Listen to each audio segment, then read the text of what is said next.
Even though it's not been announced. Is that, I hope now we didn't... Well, I hope we didn't jinx him either. That's but right. I think the other thing you have to be considerate of, he's a Heisman Trophy winner, yeah, and we know some of the history that's gone into that. But I think he's going to disprove the theory of the Heisman Trophy being a monkey on someone's back and a problem for people to overcome. I think this man is going to be legit. He's going to be a big star in Houston. As this team grows, he's going to go, because they're going to need him early to take the pressure off of Steve McNair in a year or two. Here's his records. I mean, 1,800 yards, an unbelievable performer. Here comes the pick from the commissioner. When you look at it, Joe, they move down to pick up a 2. And now they give up nothing to get Eddie George again. Exactly. With the choice just obtained, the Houston Oilers select Eddie George, running back, Ohio State. Denver Broncos are now on the clock.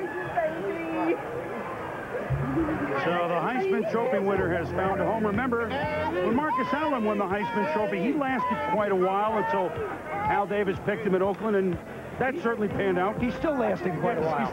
He certainly is. So Eddie George, 6'3", 238, 1,800 yards this past season, almost 3,800 for his career, second only to Archie Griffin, who won a pair of Heisman trophies. And of course, we should remind everybody that the Heisman Trophy is named after John Heisman, who went to Brown University. Absolutely. It's my point to get it in.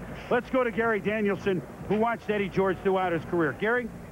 All right, thanks, Boomer. I mean, here's a guy, I think his best attribute for Eddie George is his work ethic. This is the first guy on the field, last guy off.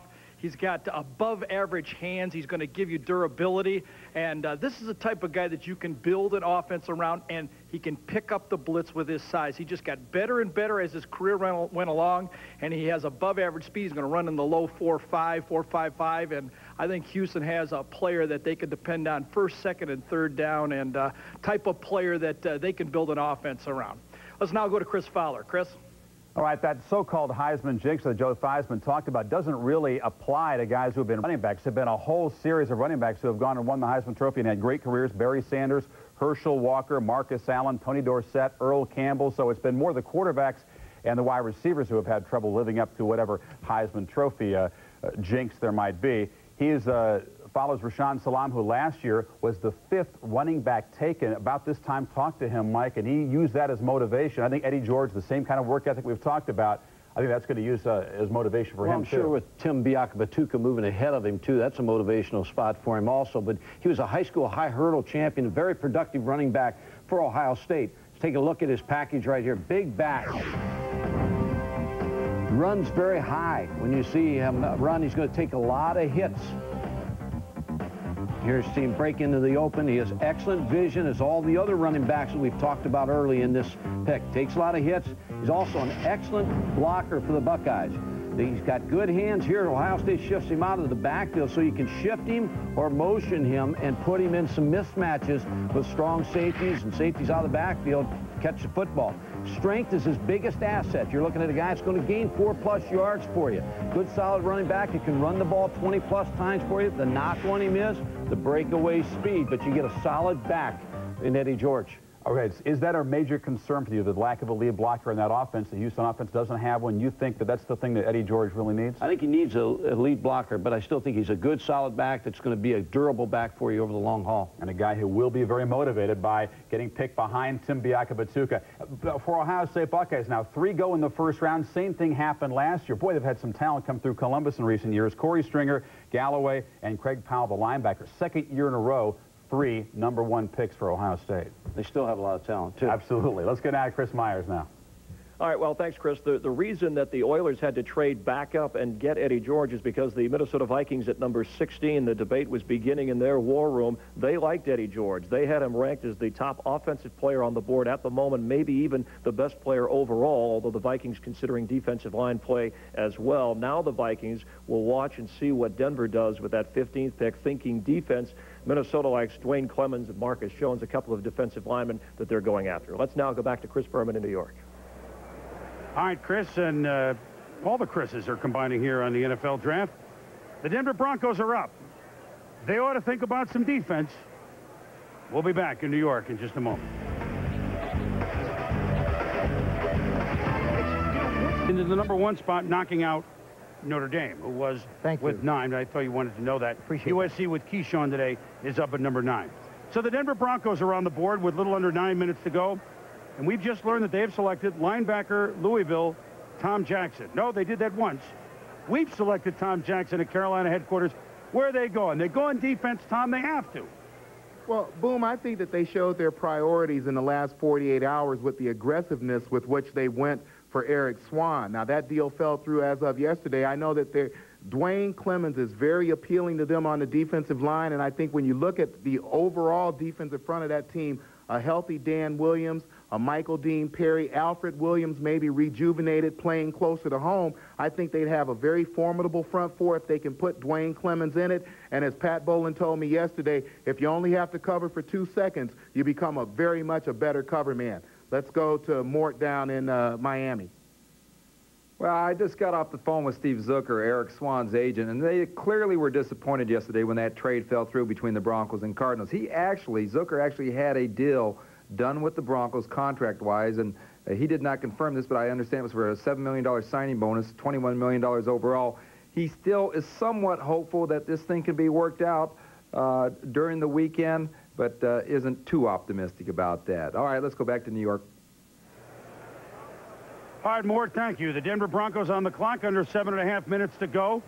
And we'll examine the Broncos and where they might go in just a minute.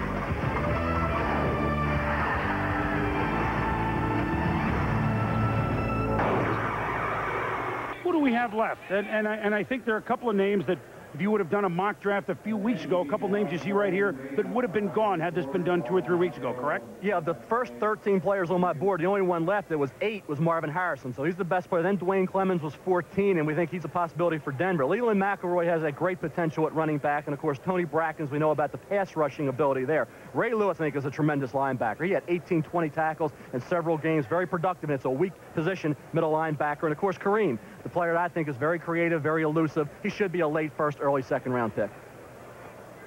Then you look at Lawyer Malloy. I mean, here's a guy that is a safety in a pretty deep year. You know, you have some other good safeties. Lawyer Malloy, I think, is the best. Daryl Gardner is that guy we talked about last night, is dropping a little bit. Questionable production, great workout guy. Andre Johnson's steady. Jason Dunn's a brilliant athlete. If his work ethic improves, he'll be a big-timer. Reggie Brown in a weak linebacking core, I think will go in the latter portion of round 1. Bobby Ingram, very productive. He was a little taller than 5'10" and a little faster than 4.55. He might have been taken by now, but he's going to be a good pick in the early second round for somebody. So you can see that there's a lot of good football players still on the board, and I think Marvin Harrison and Dwayne Clemens are the 2 premier guys, Chris. All right, Mel. Well, the Broncos aren't going to use all 15 minutes. They're ready to roll. Let's go up to the commissioner.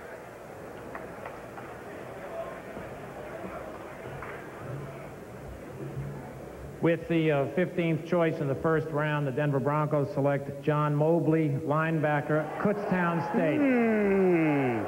Our first small the college Minnesota player. Vikings are next on the clock. John Mobley. Well, it must be the name, because the Broncos used to have Orson Moms Mobley at tight end. So maybe they're going with another one. Now, this John Mobley, it wasn't necessarily a name you had right there, right at the top.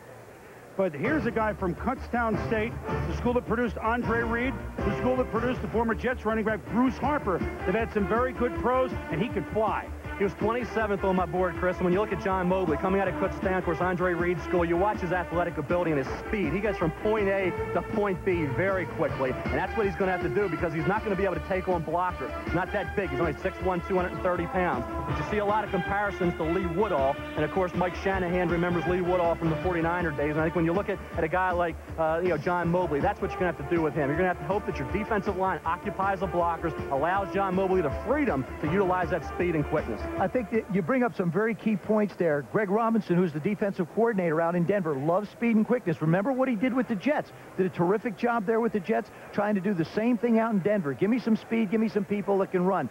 Every player, director, and coach that I talked to in the National Football League this week mentioned John Mobley and said, I don't care where this kid played college football, he's definitely a big-time football player. Forget about the small college versus big college. This kid could have played anywhere, Boom. You know who I think was thinking about him? It might have been Miami, 5 spots down. Jimmy Johnson, speeded linebacker. That would be a fit. Let's go to Carolina right now and join Tom Jackson.